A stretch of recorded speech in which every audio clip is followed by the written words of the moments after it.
So is there a way that you insult people, but not using a curse word, just your words?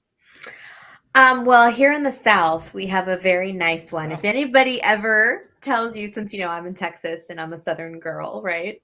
If anybody ever tells you, "Oh, bless your heart," they're insulting the crap out of you. Oh, they think lesser of you, like. Yes, that's a good one. But my favorite that I do when I just don't agree or I want the conversation to end, I'm like, whatever. You've told me whatever. Whatever you want to do. Whatever you want to do is cool. I think like this. I want to do this, but it's cool. Do whatever you want. And I took that and ran with it. Damn it. No, Damn but it. it's like you got to get it in the context of the conversation, but that's what I'll do. Yeah. Or I'll just say, okay. Okay. Whatever, Kelly. But I think bless your heart is one of my favorites. All right, so I do want to dig in a little bit about women, being haters against other women, because it does happen a lot. There are a lot of women that don't want to introduce their husbands and boyfriends to their friends, and they make it, but they spin it around and they make it like, oh, you're going to steal my man, whatever. But it's usually not like that. I feel like it's a really big insecurity thing. If you're taking so much time out to be a hater against another person, there's something that's missing in your life that you have to focus so hard on someone else's. Like when you got your shit going on and you're good, you don't care what's happening in somebody else's life. And I feel like it's sad because a lot of women will pretend that they're like pro women and like all that, but women are the biggest haters on other women. It's just like inside insecurity. That's what I believe. But what do I know? Damn. I'm just a bitch. That sucks. So do you find yourself as more of a thinker, or you're a doer? Like you just go? Like I just go. Like I just do. Really? If I say I want to do something, I do it. Mm-hmm. I don't like as much as I can help it. Now, if I'm like drunk, making all kinds of plans, which I just did this weekend, and saying, "Oh, we're gonna do this, and that," and then I wake up hungover, maybe not as enthusiastic the next day. But for all intents and purposes, if I say I want to do something, I usually do. What about you? I think I'm a little bit of a thinker, which is funny because the name that on our podcast here, randomly Ronnie, is what we call me, or I call myself. But I'm more like specifically Ronnie. Like, I'm more not as random these days. Yeah, I'm very detailed as I grow up. No rando. No rando. I told you mine, but who is a celebrity that we've been around a lot of celebrities that bugged you? Okay, so I just loathe this one celebrity for no real good reason, but it's Kevin Conley.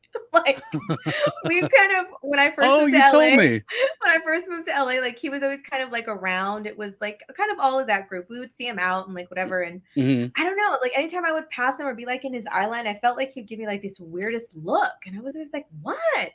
And then I would see him places, or when I worked at the Playboy Mansion, like his agents would call, and it was always like some drama surrounding this guy, but I didn't really know him. I was just like, oh, I can't stand him. Poor guy, because there's no real reason for it. The way you have sexual tension with people for no reason, Kelly. You're one of a kind. I was just like, oh, it gets on my nerves.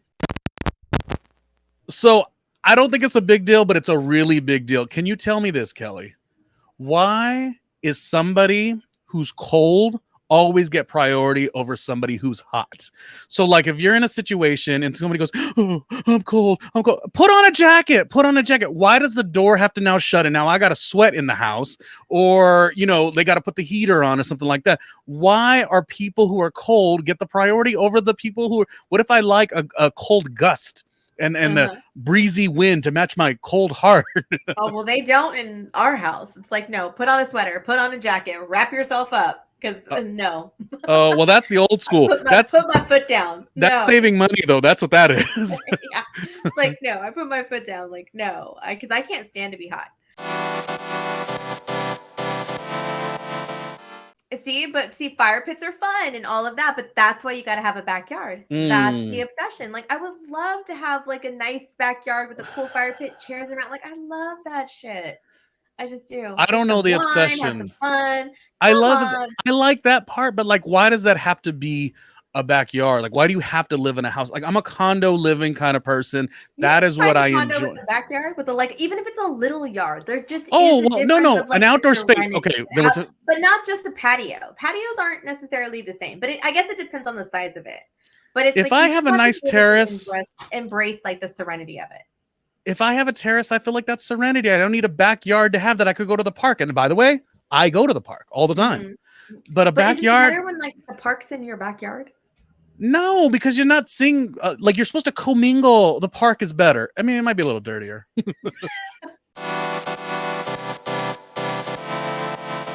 So let's talk about best advice. Is there something that somebody advised you on that you just keep with you all the time? Yes, actually, trust yourself. I think that was a thing that I was always afraid to do because I just never real sometimes I just didn't feel like I had good instincts for a Mm, while, but I had a couple of mentors of mine that were always like, "You know what you're doing. Like just you got to trust it. yeah, Like that's don't funny be because afraid my to." best advice was trust nobody. No, I'm kidding. No. My best advice was to not burn yourself out, which sounded crazy. In my Yeah. 20s, I was like, I want the world. Now that we're in our 40s, I'm glad. And even though you and I have burned out a little, I'm glad I Mhm. take a little bit of time with everything I do. And that's how Yeah. you win. That's how you win. Yep. Okay, do you have a fear that is irrational that may or may not actually be able to happen, but you're afraid of it anyway? You know, in a roundabout way, I am kind of always not fearful, but I'm aware. Like there's a claustrophobic element to me. Like I'm Okay. not a fun person to go to dinner with because I don't like to sit in the middle. Like I feel very like claustrophobic. Like I just always want to be where like my eyes could scan everything. So there's no reason that I would feel that way, but I feel it. Okay. Well, I used to have a really big fear of not being able to breathe, like drowning, suffocating, whatever, in Ooh. any instances.